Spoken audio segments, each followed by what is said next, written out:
प्यार प्यार एक ऐसी चीज है जो हम कभी भी जात पात ऊंच नीच उस वो कितना गोरा है काला है वो कैसा है उसकी अपीयरेंस कैसी है वो क्या है नहीं। प्यार इकलौती ऐसी खुशनुमा चीज है, प्यार इकलौती ऐसी चीज है जो हम खुद चुनते हैं अपने लिए, बिना उसकी खामियों को देखे, बस उसकी खूबी कि क्या वो प्यार करने लायक है। हाँ, वो प्यार करने लायक है तो हम उससे प्यार करेंगे। कुछ ऐसा ही मेरा प्यार है स्ट्रेंजर थिंग्स के लिए। हाँ, ये 10 साल पहले एक अपना टीवी शो है नेटफ्लिक्स की साइट से जो स्टार्ट हुआ था, बट मैंने इसको देखना स्टार्ट किया था जस्ट अपने 2022 या 23 में। मैंने इसके चारों सीजन देखे हैं। If I am not wrong, इसका फोर्थ सीजन तभी आया था, तो मैंने तब अपने फर्स्ट सीजन से फोर्थ सीजन तक सारा साथ में देखा। एंड नाउ बूम, आज मैं आ चुका हूँ स्ट्रेंजर थिंग के सीजन 5 के वॉल्यूम 2 के ऊपर बात करने। देखो, वॉल्यूम 2 के अंदर क्या क्या हुआ, क्या अच्छा है क्या बुरा है, वो तो मैं अभी बात करने वाला हूँ। बट उससे पहले अगर मैं अपने पर एपिसोड को लेके बात करूँ कि हर एपिसोड में मेरा एक वैसे वो हाई मोमेंट क्या था कि इसको देख के मैं पागल ही हो गया था। तो अपने एपिसोड 5 में जब अपना वैगना ऑलमोस्ट अपने मैक्स को मारने वाला होता है और हॉली को लेके जाने वाला होता है अपने हाई माइंड से कंट्रोल करके, जब विल अपनी वैगना की बॉडी के अंदर आता है, वहां से कहता है मैक्स को रन रन मैक्स, और फिर उसके बाद वो वैगना खुद का पैर तोड़ देता है। भाई, यहाँ पे दिखाते हैं कि विल कुछ ही घंटों में अपनी पावर को कितना अच्छे से यूटिलाइज करना सीख गया कि जिसने उसको ये पावर दी उसने उसी की बैंड बजा दी।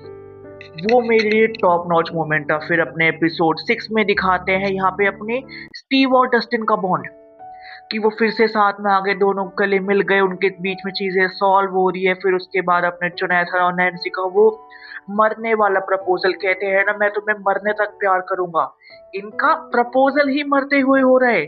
और भाई अपना मेन हाईलाइट, हाँ, अपना मेन हाईलाइट होता है भाई जब अपनी कैरन विलियम यानी अपने माइक, हॉली और नैन्सी की माँ अपने 3 डेमोगोर्गन को मार देती है। मतलब इतने डेमोगोर्गन को तो सारे बच्चों ने मिलकर 5 सीजन में नहीं मारा होगा जितना इसकी मम्मी 5 मिनट में मार देती है। भाई साहब, ये चीज तो है, विलियम खून में कुछ तो है कि सारे इतने निडर है। उसके बाद एपिसोड 7 में आता है वो एवेंजर्स असेंबल वाला मोमेंट, जहाँ पे अपनी पूरी स्टार कास्ट, हर एक बंदा बंदी बुढ़ा जवान गे लेस्बियन सारे एक साथ हैं। और वो मोमेंट मेरे लिए पीक कर जाता है कि भाई था सामने अपना थैनोस खड़ा है, यहाँ पे अपने कैप्टन अमेरिका पूरी अपनी टीम को लेके खड़े हुए हैं और वो कह रहे हैं एवेंजर्स असेंबल, और वो यहाँ से निकल चुके हैं। वॉल्यूम 1 खत्म होने के बाद अगर मैं तुम्हें बताऊं कि अपना कौन सा करेक्टर कहाँ पे है, तो अपनी जो मैक्स है और जो हॉली है वो वैगना के माइंड में है।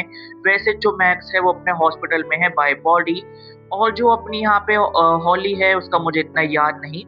फिर यहाँ पे आ जाते हैं अपने डस्टिन, स्टीव, जोनेथन और अपनी नैन्सी।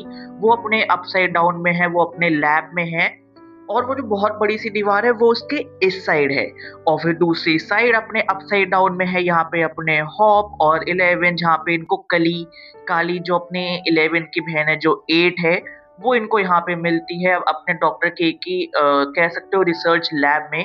वहां से उसको फोड़ फाड़ के वो वहां से निकलते हैं। और अपने अर्थ पे यानी अपने हॉकिंग पे यहाँ पे अपने बाकी लोग हैं, चाहे फिर अपने यहाँ पे विल की माँ हो, विल है, माइक है, लूकस है, और रॉबिन है, रॉबिन की हॉस्पिटल वाली गर्लफ्रेंड है। तो ये सारे लोग यहाँ से ऑपरेट करते हैं। अब देखो, यहाँ पे अपना एपिसोड 5 स्टार्ट होता है अपने वही वो आर्मी वाली जगह से, जहाँ पे अपने विल ने बाकियों की जान बचाई होती है। इनको समझ आ जाता है कि अपना विल द ग्रेट यहाँ पे विल द सॉर्सरर बन चुका है। फिर उसके बाद वो अपने उसको रेडियो वाली जगह पे लेके जाते हैं, जहाँ पे ऑलरेडी अपने रापचिक रॉबिन और अपने स्टीव हैरिंगटन साथ में काम करते थे। मतलब वो दिखाते थे कि वो ऐसे काम करते हैं रेडियो का, बट वो एक्चुअल में अपने फ्रीक्वेंसी और बाकी चीजों का काम करते हैं। पर स्टीव तो यहाँ पे है ही नहीं, क्योंकि स्टीव, डस्टिन और पूरी इनकी जो चंडाल चौकड़ी है वो तो अपने अपसाइड डाउन में है, वो एक लैब में है। और वहां पे एक डस्टिन की थ्योरी होती है कि मेरा ऐसा मानना है कि जो इतनी बड़ी वॉल है इसका कोई एक जनरेटर होगा, कोई एक स्विच होगा जहां से वैगना को पावर मिलती होगी, जिसकी वजह से वो आगे बढ़ते बढ़ते अपनी दूसरी लैब में चले जाते। इतने में दिखाते जो उनकी पहले वाली लोकेशन थी, वहां पे अपने 11, 8 और अपने हॉपर पहुंचते और उनको बच्चे वहां पे नहीं मिलते। फिर उसके बाद उस लैब में पहुंचने के बाद ये अपना ढूंढना स्टार्ट करते हैं। वहां पे इनके कन्फ्लिक्ट सॉल्व होने लगते हैं, इन दोनों के उन दोनों के। फिर वहां पे दिखाते हैं कि नैन्सी और अपने जोनाथन को यहाँ पे एक ऐसे बहुत बड़ा इनविजिबल सा ऐसा जनरेटर सा मिलता है, जो अपने डस्टिन को पता लगता है जब उसके पास डॉक्टर ब्रेनर की जर्नल आती है, वो उसको पढ़ता है और उसको पता लगता है कि अच्छा ये एक्चुअल में अपने ये नहीं है। जो हम बात कर रहे हैं, ये एक्चुअल में अपना एक एक्सोटिक मैटर है और जो ये वॉल नहीं एक वर्म होल है।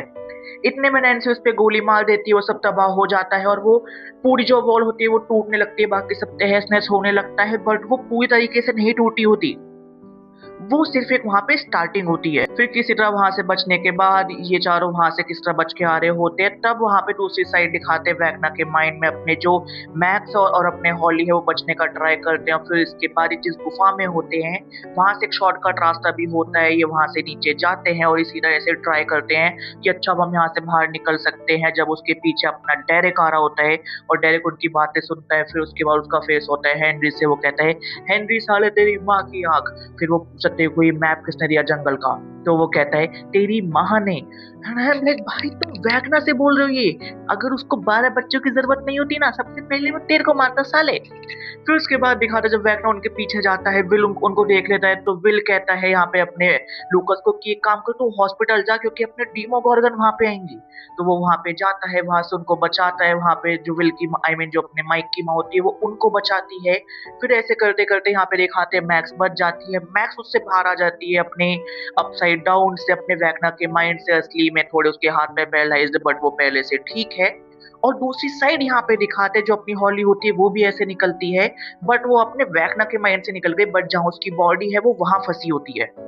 हाँ, तो उसके बाद वहां से उसको वैगना फिर पकड़ लेता है, फिर से उसको अपने दिमाग में चला जाता है, इधर वो अपने डायरेक्ट को धमकी देता है अब अगर तूने कुछ किया तेरे को मैं नहीं छोड़ूंगा। फिर वहां से अपनी हॉली फिर भागती है, भागने की कोशिश करती है और तब उसको वहां से पता लगता है कि जैसे वो नीचे आ रही है वो एक ऊपर से आ रही है और वो सीधा तब अपने अपसाइड डाउन में एंट्री लेती है जहाँ पे अपने नैन्सी वगैरह सब होते हैं। वो उसको देखते हैं, उसको वैगना फिर से ऊपर खींच लेता है, वापसी अपने सपनों की दुनिया में पहुंचा देता है। और तब वहां से अपने डस्टिन की जो ये थ्योरी है ये और अच्छे से साबित हो जाती है कि जो ये हम ऐसे प्रॉपर देख रहे हैं ये एक वर्म होल है।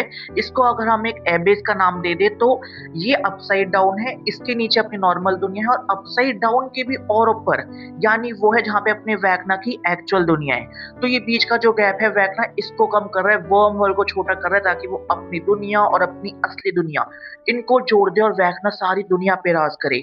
जब उसने एक छोटे विल को इतनी पावर दी कि वो सारी सुरंगें तैयार कर दे, उनका जो रास्ता है वो और छोटा कर दे, जो उसके वाली जो दीवार है उसको तोड़ दे, तो 12 बच्चे ही कितनी जल्दी करेंगे।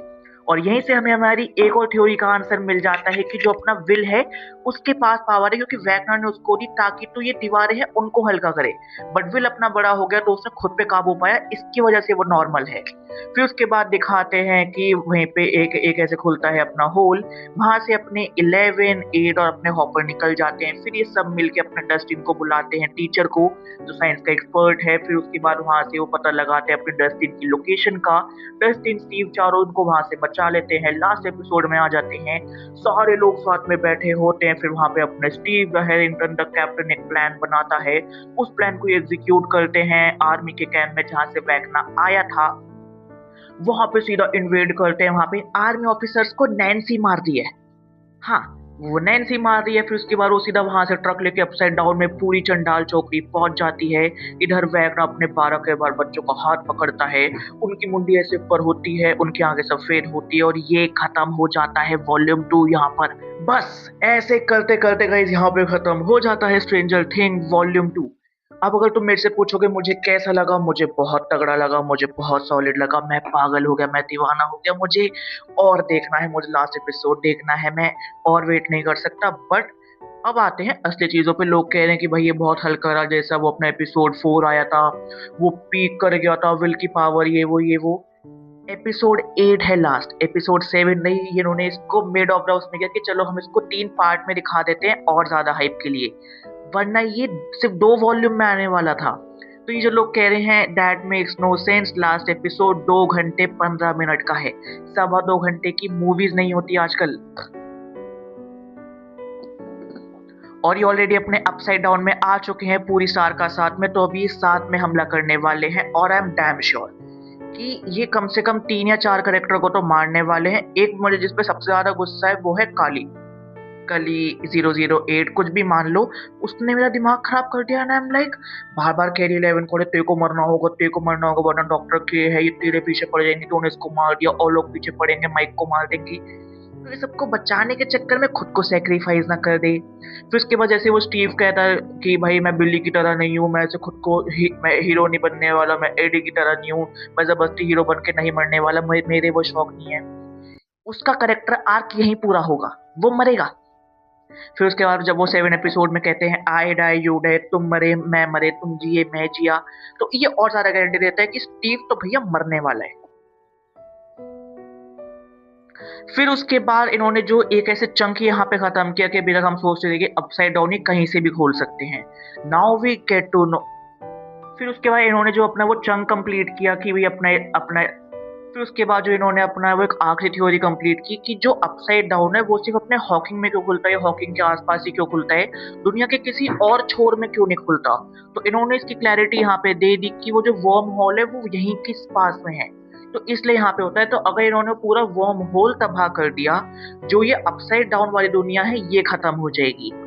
तो जिसकी वजह से वैकना की दुनिया खत्म हो या ना हो, बट उसका लिंक यहाँ पे आने के लिए बहुत खत्म हो जाएगा, बट उससे पहले इनको अपनी दुनिया में जाना पड़ेगा। अब यहाँ पे हो सकता है ये लास्ट एपिसोड में दिखा दे कि हाँ वो खत्म कर दिया, बट एक दो करेक्टर ने खुद को सेक्रीफाइस कर दिया बिकॉज वैकना नहीं मरा, उसको भी रोकना है, वरना वो ऐसा होगा कि वो भी आ जाएगा अपनी असली दुनिया में, और उसको रोकना इट्स इम्पॉसिबल। और उसने फिर वहां पे जिस बच्चे को कंट्रोल कर लिया वो उसके कंट्रोल में, वो अपनी आर्मी नहीं फिर से खड़ी कर लेगा। तो गाइस देखो, इसी के साथ यहाँ पे खत्म हो जाता है स्ट्रेंजर थिंग वॉल्यूम 2 के रिव्यू। अब एक हफ्ते में आ जाएगा, बट मैं इसकी एंडिंग के ऊपर बात करना चाहूंगा। I have a lot things to say, a lot. और वैसे ये पूरा स्पॉइलर वाला था, मैंने कहा 2 दिन हो गए, अब अच्छे से बात करते हैं। बाकी चल मिलते हैं को न्यू वीडियो के साथ। Bye guys. और अगर तुमने नहीं देखा तो जाके देखो, तुमने देख लिया कमेंट में बता दो कैसा लगा, और क्या तुम मेरी बात से राजी करते हो या नहीं करते हो, या तुम्हारी कुछ और थ्योरी कुछ और मानना है वो भी कमेंट में बताना। Bye guys.